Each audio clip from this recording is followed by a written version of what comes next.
ये है BMW X330 और आइए शुरू करते हैं इसके 5 कूल फीचर्स के साथ। सबसे पहले बात करते हैं मोस्ट इंपॉर्टेंट थिंग, इसका ये B48 इंजन जो अब डेवलप करता है 258 horsepower and 400 newton metres of torque. Next, wheels को भी अपग्रेड मिला है, तो अब आपको ये 20 इंच स्पोर्टी रिम्स मिलते हैं विद स्टैगर टायर फिटमेंट, जिसका मतलब रियर टायर फ्रंट टायर से वाइडर है, सो दैट पावर में जितना भी बूस्ट मिला है ये गाड़ी उसको प्रॉपर्ली रोड पे ट्रांसफर कर सके। नेक्स्ट, इन दोनों चीजों का कंबाइन मतलब ये होता है कि BMW X330 ने हमारे टेस्ट में 0 to 100 तक की स्प्रिंट 6.11 सेकंड्स में करके दिखा दी, जो X320i से तो क्विकर है ही, GLC 300 से भी क्विकर है। Next, BMW X330 adaptive dampers के साथ आती है, जिसका बेसिकली मतलब ये होता है कि ऑल ऑफ द टाइम आपको बहुत ही बढ़िया राइड मिलती है, क्योंकि इसके डैम्पर्स रोड कंडीशंस के हिसाब से ऑटोमेटिकली अडेप्ट करते रहते हैं। एंड जस्ट इन केस अगर आपको ज्यादा स्पिरिटेड वे में ड्राइव करना है तो आप इसको स्पोर्ट मोड में डाल करके इसकी डैम्पिंग को स्पोर्ट में सेट कर सकते हो, जहां पे इसके डैम्पर्स एकदम फर्म हो जाते हैं और आपको बेटर डायनेमिक्स मिलते हैं। लास्ट बट नॉट लीस्ट, इसके इंटीरियर में भी इंप्रूवमेंट हुई है। तो X320 में बेसिकली आपको डैशबोर्ड के ऊपर मैश मिलता है,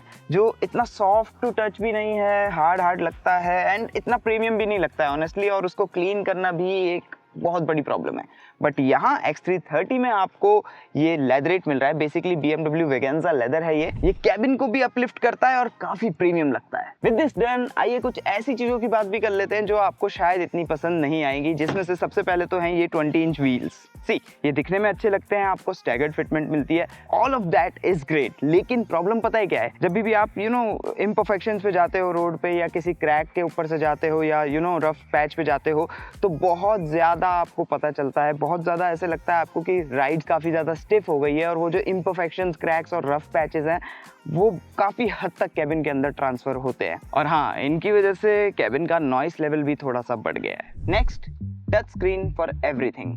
बेसिकली आपको गाड़ी की कोई भी सेटिंग करनी हो इस टच स्क्रीन से करनी पड़ती है।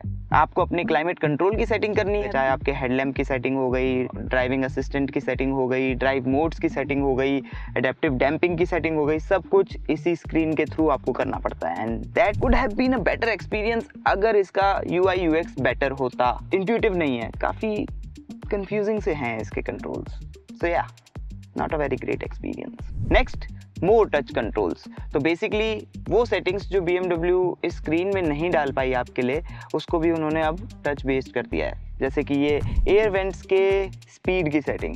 सो बेसिकली जो आपके लिए एक इजी फिजिकल कंट्रोल हो सकता था, उसको टच बेस्ड कर दिया गया। X3 में आपको काफ़ी सारे ड्राइव मोड्स मिलते हैं जो आप यहाँ माई मोड से एक्सेस कर सकते हो।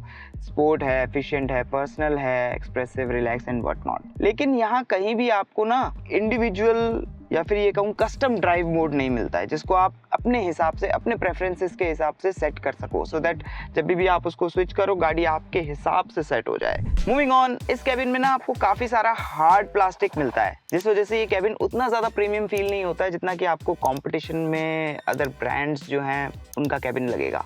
फॉर एग्जाम्पल मर्सिडीज GLC का कैबिन डेफिनेटली इससे ज़्यादा प्रीमियम है।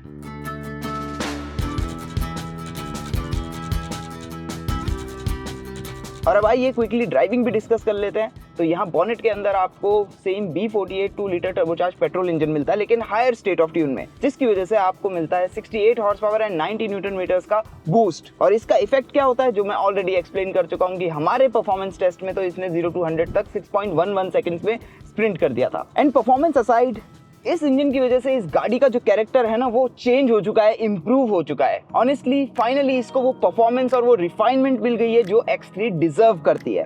एंड कोइंसिडेंटली ना, ये जो पावर फिगर्स हैं ये काफी हद तक GLC 300 से मैच भी होते हैं। एनीवे, इस हायर स्टेट ऑफ ट्यून का फायदा ये है कि अब आप इस इंजन को ज्यादा हार्डर पुश कर सकते हो। मिड रेंज और टॉप एंड आपको और भी ज्यादा पंचियर लगता है। एंड जस्ट इन केस अगर आपको और भी ज्यादा थ्रिल चाहिए तो बस इसको स्पोर्ट मोड में डालिए, और फिर थ्रॉटल की सेंसिटिविटी ज़्यादा शार्प हो जाती है, गियर बॉक्स भी एकदम टाइट हो जाता है।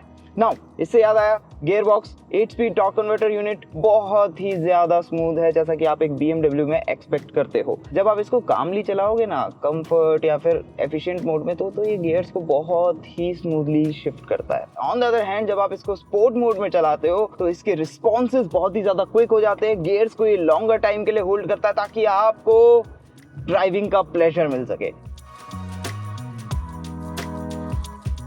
और भूलिएगा मत, आपको पेडल शिफ्टर्स भी मिलते हैं, जस्ट इन केस अगर आपको कंट्रोल्स अपने हाथों में लेने हो तो। एंड पेडल शिफ्टर्स का भी जो रिस्पॉन्स है काफ़ी क्विक है। मोर ओवर इसमें आपको ना एक बूस्ट मोड भी मिलता है, जिसमें बेसिकली इर्रिस्पेक्टिव कि आप किस मोड में हो, अगर आप इस पेडल शिफ्टर को प्रेस करके रखोगे बूस्ट वाले को, तो ये आपको 10 सेकेंड्स के लिए बूस्ट देगा, जिसमें इंजन पूरी की पूरी पावर अपनी डंप कर देता है। ओवरटेकिंग वगैरह करने के लिए काफ़ी अच्छा है और थोड़ा बहुत थ्रिल और फन करने के लिए भी। फर्दरमोर इस पावर ट्रेन की एक और ख़ास बात है कि ये इंजन बहुत ही ज़्यादा स्मूथ और रिफाइन है।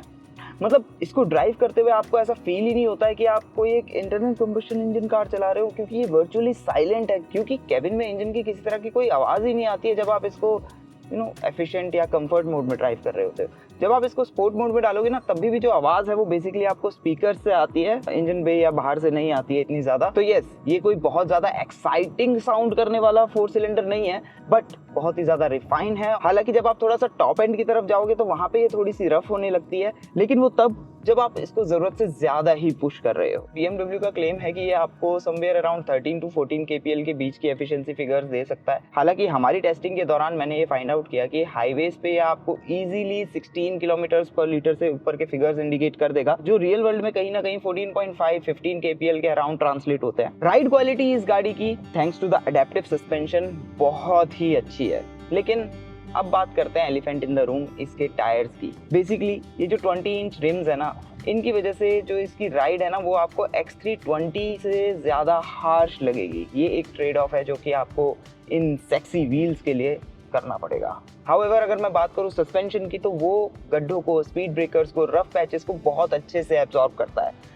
स्लो स्पीड पे यस, थोड़ा सा आपको ये इधर उधर मूव करती हुई फील होगी, लेकिन जैसे ही आप मोमेंटम कैरी कर लेते हो, पेस बिल्ड कर लेते हो, जो कि ये गाड़ी बहुत क्विकली कर सकती है, तो राइड काफ़ी सेटल हो जाती है एंड काफ़ी कंफर्टेबल हो जाती है। लेकिन इन वाइडर टायर्स का सबसे ज़्यादा बेनिफिट आपको X330 के डायनेमिक्स में मिलता है। देखिए, BMW X3 का जो ये प्लेटफॉर्म है, जो चैसी है, वो काफ़ी ज़्यादा सॉर्टेड है, फंडामेंटल्स काफ़ी ज़्यादा सॉर्टेड हैं उसके। तो इवन X320 भी आपको डायनेमिकली बहुत ही ज़्यादा इंप्रेसिव लगेगी।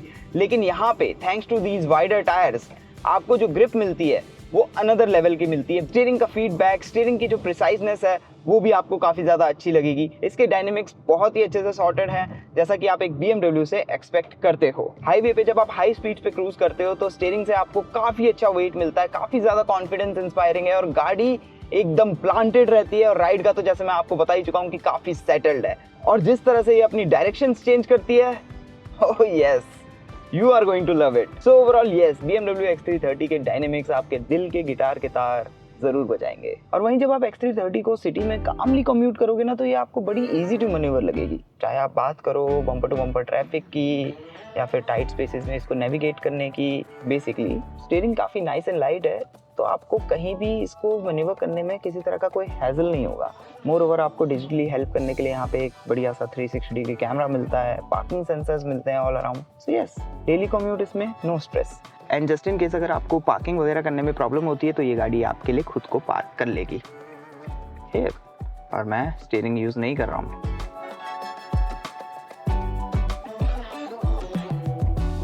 गियर सिलेक्शन, स्टीयरिंग इनपुट, सब कुछ गाड़ी खुद से कर रही है। और जब ये पार्क करती है तो देखिए, ऑटो पार्क करती है तो यहाँ स्टीयरिंग पे ग्रीन लाइट आ जाती है and we are parked. Furthermore इसमें आपको 48 वोल्ट माइल्ड हाइब्रिड सिस्टम भी मिलता है, जो बेसिकली यहाँ ट्रैफिक कंडीशंस में आपका फ्यूल बचाने में हेल्प करता है with auto stop start system. और जब आप एक्सेलरेट करते हो तो इंजन को असिस्ट भी करता है। मोर ओवर ब्रेकिंग परफॉर्मेंस भी इसकी आपको अच्छी लगेगी। ब्रेक पेडल का फील भी अच्छा है, फर्म है, ब्रेकिंग बाइट अच्छी है और स्टॉपिंग पावर भी काफ़ी अच्छी है। विजिबिलिटी वाइज या नो कंप्लेंट, वहाँ पे ORVM से व्यू अच्छा है, IRVM से व्यू अच्छा है, रियर विंडो का व्यू अच्छा है। कहीं भी ऐसा कोई मेजर ब्लाइंड स्पॉट क्रिएट नहीं होता है इस ए पिलर को छोड़ के, जो थोड़ा सा चंकी है। और यहाँ ये स्पीकर भी काफ़ी ज़्यादा स्पेस खाता है, तो यस, यहाँ पे एक ब्लाइंड स्पॉट क्रिएट हो सकता है। और अब आइए डिस्कस करते हैं कि X330 में डिजाइन वाइज क्या क्या चेंजेस हुए हैं। तो सबसे पहले तो जो ये इल्यूमिनेटेड ग्रिल है आपकी ऑल ब्लैक हो चुकी है। हेडलैम्प्स को भी ब्लैक्ड आउट ट्रीटमेंट मिल चुका है। टेल लैंप्स में भी आपको स्मोक इफेक्ट दिखेगा। कुछ ट्रिम एलिमेंट्स हैं जिनको ब्लैक्ड आउट कर दिया गया है। फर्दरमोर, जैसा मैं ऑलरेडी बता चुका हूँ कि आपको 20 इंच एलॉयज मिल रहे हैं। एम बैज हो गया और आपको रेड ब्रेक कैलिपर्स भी मिलते हैं विद एम बैज। और रियर प्रोफाइल में आपको X330 की बैजिंग भी दिखेगी। अदर देन दैट ज़्यादा और मेजर कोई चेंज नहीं हुआ है। यहाँ इंटीरियर में जो मेजर चेंज हुआ है वो मैं आपको ऑलरेडी बता चुका हूँ कि आपको अब यहाँ पे ये लेदरेट मिलता है जो बेसिकली वीगन लेदर है। डैशबोर्ड जिस वजह से ज़्यादा प्रीमियम लगता है। सीट अपहोल्स्ट्री में आपके पास दो ऑप्शंस हैं, बेसिकली एक ये ब्राइट ऑप्शन है और एक थोड़ा डार्क ऑप्शन है। फ्रंट की दोनों ही सीट्स वेंटिलेटेड है और यहाँ ड्राइवर सीट में आपको मेमोरी फंक्शन भी मिलता है और साथ में आप इसके बोस्ट्रिंग्स को भी एडजस्ट कर सकते हो, बेसिकली पावर एडजस्ट कर सकते हो। बाकी हाँ, फ्रंट की दोनों ही सीट्स में आपको पावर एडजस्टमेंट मिलती है। उसके अलावा कैबिन मोर और लेस सेम ही है। सेम आपको एम्बिएंट लाइटिंग का सेटअप मिलता है। सेम आपका ये ज्वेलरी बॉक्स हो गया, ऊपर आपकी पैनोरामिक ग्लास रूफ हो गई, इंटीरियर में आपके कैमरा हो गया। थिक एम लेदर स्टीयरिंग व्हील है जिसको होल्ड करने में अच्छा लगता है, बट X320 में भी सेम ही सेटअप आपको मिलता है। फर्दरमोर इसकी फीचर्स लिस्ट भी मोर और लेस सेम ही है जो कि आप इस लिस्ट में नोट कर सकते हो।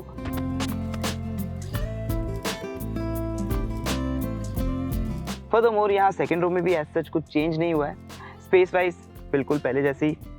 नी रूम अच्छा है, लेग रूम अच्छा है, हेडरूम की कोई कमी नहीं है, अंडर थाई सपोर्ट अच्छा है, बड़ा सा आपको आर्म रेस्ट मिलता है, आपके लिए अलग से क्लाइमेट का जोन है यहाँ पे, रियर एसी वेंट्स आपके यहाँ हो गए और आपको सन शेड्स भी मिलते हैं रियर विंडो के लिए। हालांकि जो ये सीट है ना ये काफ़ी अपराइटिश है और इसके बैकरेस्ट एंगल को भी ना आप एडजस्ट नहीं कर सकते। थोड़ा बहुत अगर एडजस्टमेंट मिल जाती तो आई थिंक बेटर होता। आई नो अब आप लोग क्यूरियस हो गए ये जानने के लिए कि इस परफॉर्मेंस के लिए आपको अपनी जेब कितनी ढीली करनी पड़ेगी। तो देखिए X320i के एक्स-शोरूम प्राइजेस शुरू होते हैं 72,50,000 रुपीज और वहीं X330 के लिए आपको 2.5 लाख रुपए और खर्च करने पड़ेंगे।